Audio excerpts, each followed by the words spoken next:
Hey everybody, it's Jason Blaha here, and today I want to talk to you guys a little bit about why doing partial repetitions of any type does not have the capacity, at least the same capacity that full range of motion exercises do, to develop either maximum muscle hypertrophy or maximum strength. And I know a lot of people are going to be confused by that. And the reason I'm stating this is, again, not to call out any one individual. A lot of people are going to be like, oh man, you're saying this just to discredit Alpha Destiny.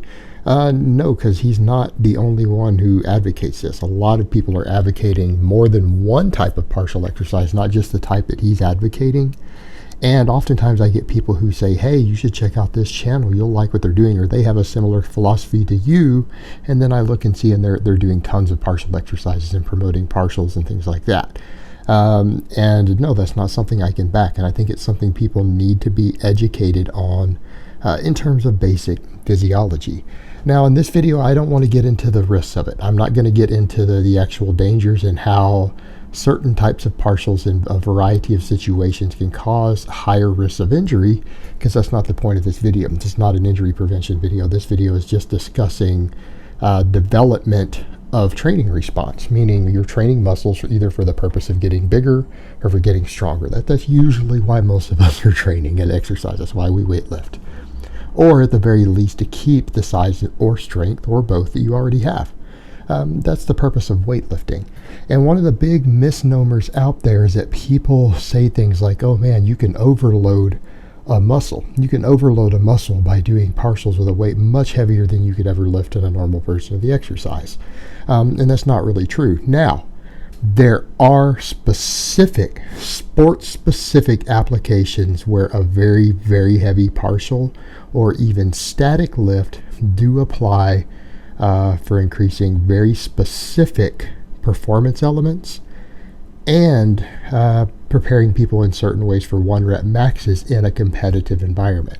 And I'll discuss a little bit of that briefly further into the video. So I don't want people to think that I'm saying there aren't certain sport-specific applications for these things, but I think for the majority of lifters, particularly non-competitive lifters, it's probably a waste of time. It's probably not going to benefit you in any way to do those things, other than maybe some of the grip training. All right, first of all, I'll discuss the size component, and then we'll jump to the strength component. All right, for size, an important thing to consider is that when you're dealing with muscle fibers, when you're trying to seek maximum muscle size, you're trying to get as many muscle fibers as possible in the muscles you are training to grow. In other words, if there's a training method you can use that will recruit a few more muscle fibers than another one and fatigue those muscle fibers enough to stimulate growth, that muscle's probably going to get bigger from that training method. And that should just be common sense for people. In other words, more muscle fiber recruitment, more muscle fiber fatigue usually equals more potential growth. It's not going to guarantee more growth, but it's going to have the potential for more growth if all other factors are in place.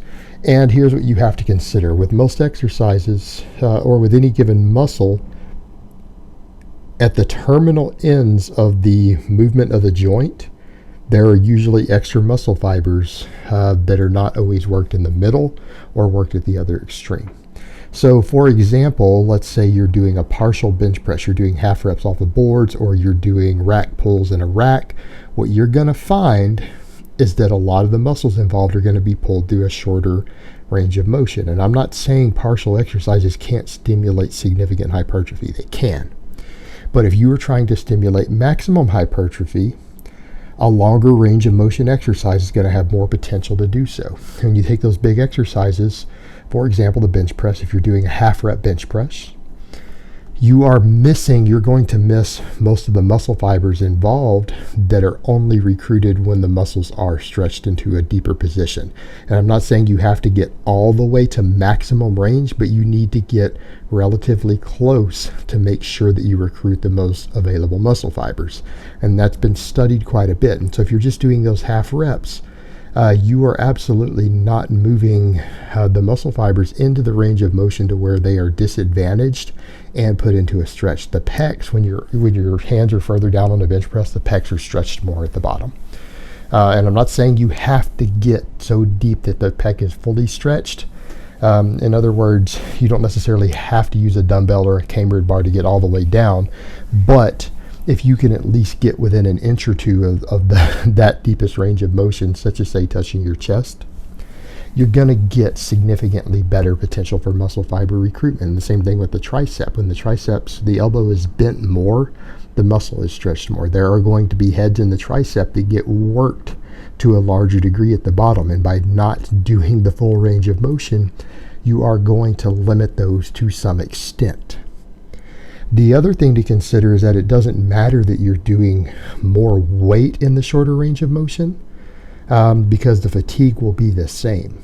In other words, if you're doing a half rep on, say, the bench press or deadlift or the squat, the fact that you have a heavier weight on the bar doesn't mean that the muscles work more, because there are levers involved. Your bones are levers. And think of it as if you guys have ever used a car jack to lift a car, and if you haven't, go try it right now. And you will see that at different points, as far as the angle of the lever towards the jack, it takes less force to move the car upward. And you don't have to put 1,500 pounds of force downward on the handle for it to lift the 1,500 pound backside of your car up, do you? And that's again because you are dealing with levers. If you think about it, your bones are levers for the muscle. And if you have a range of motion, say the top half, to where you can lift significantly more weight than the bottom half, even if you were to do just the bottom half with the shorter range of motion, because usually moving a weight further is harder. But if you just did the bottom half of those lifts, it would be a lot less than you could lift at the top half. And that's because the bones and the levers are at a disadvantaged position at the bottom. In other words, it requires the muscles to contract harder to move the same weight.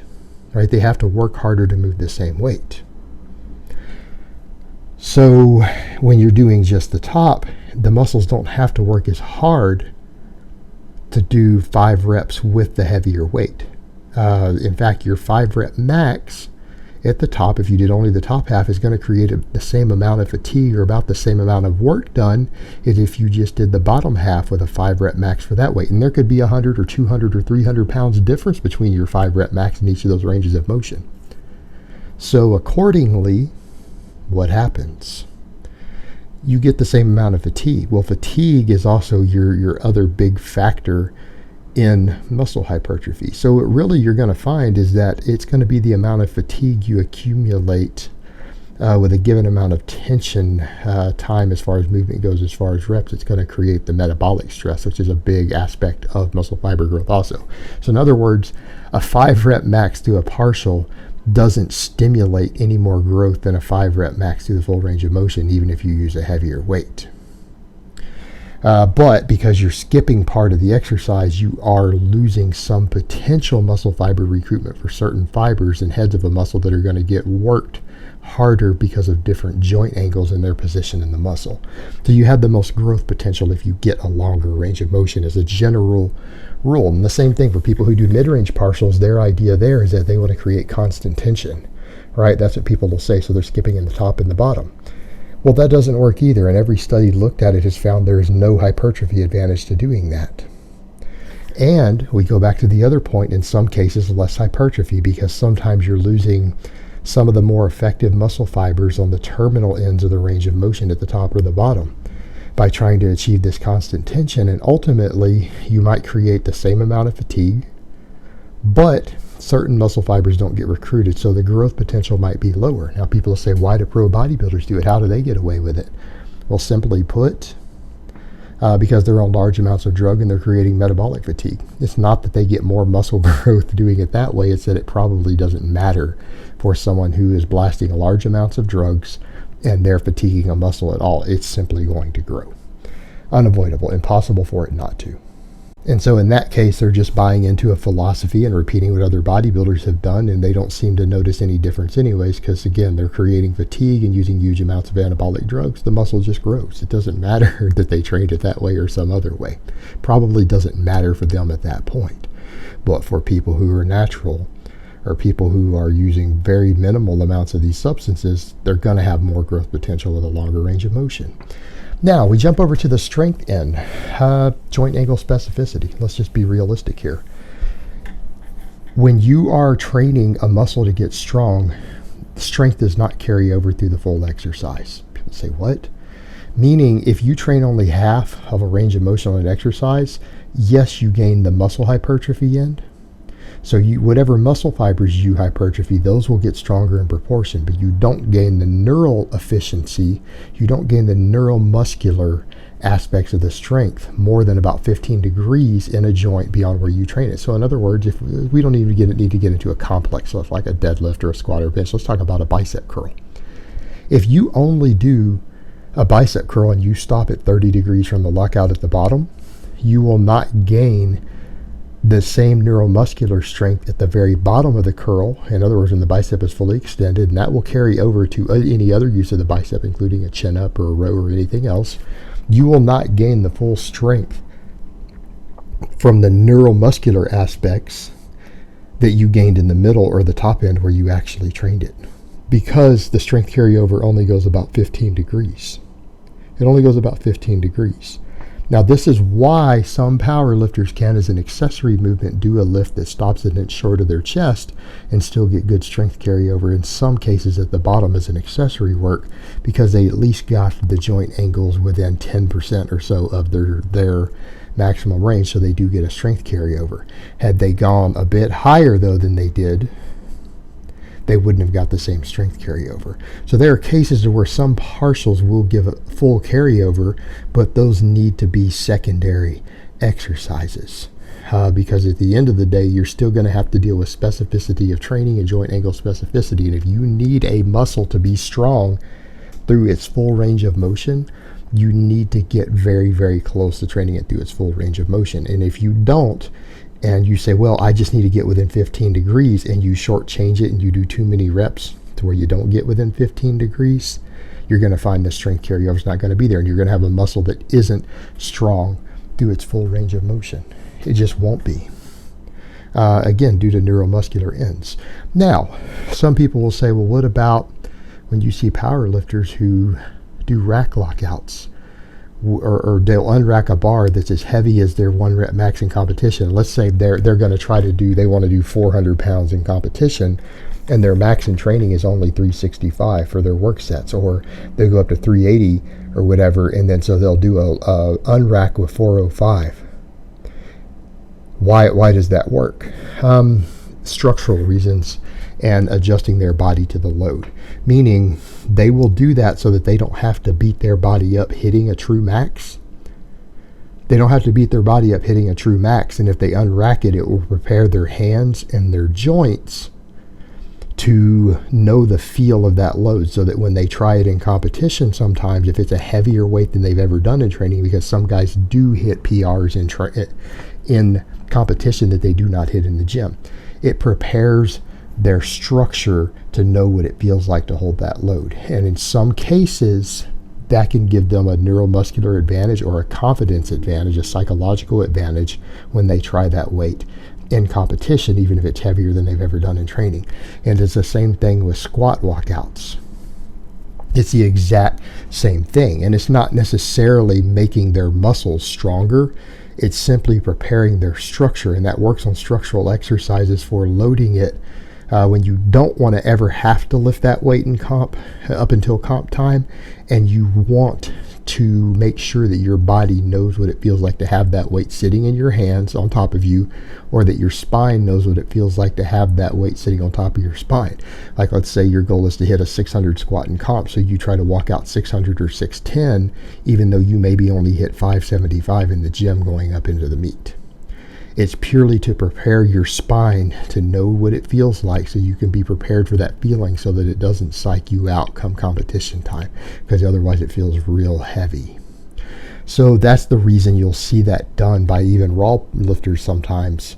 And we don't need to get into why equipped lifters do it. That's a different animal. That would take a 10-minute video by itself. So that's why they do that. And then the same thing, why do some guys call it grip work when they do block pulls instead of rack lockouts? And rack lockouts are stupid. Don't ever do them unless you own the equipment yourself, and even then be prepared to damage your equipment. Block pulls are sometimes done just at the top. You'll see guys who do block pulls and call it grip work. People say, well, why does it matter if you don't get stronger from it? Because you're gripping a weight. Even for a partial exercise, you're gripping a weight that's heavier than your 1 rep max. that can help build grip strength. It's an actual grip building tool for people who aren't quite strong enough on the grip that they're concerned that, let's say, their 650-pound deadlifting competition is going to be too heavy for them because the bar, they start to have some grip issues at, say, 615 in the gym in training, and they want to go 650 in comp. They might put 700 on and do block pulls at the top just to strengthen their grip. So because they can't lift that through its full range of motion, they can only lift it through a partial, but then their hands can get used to gripping that heavier weight and get stronger. It's a grip training tool.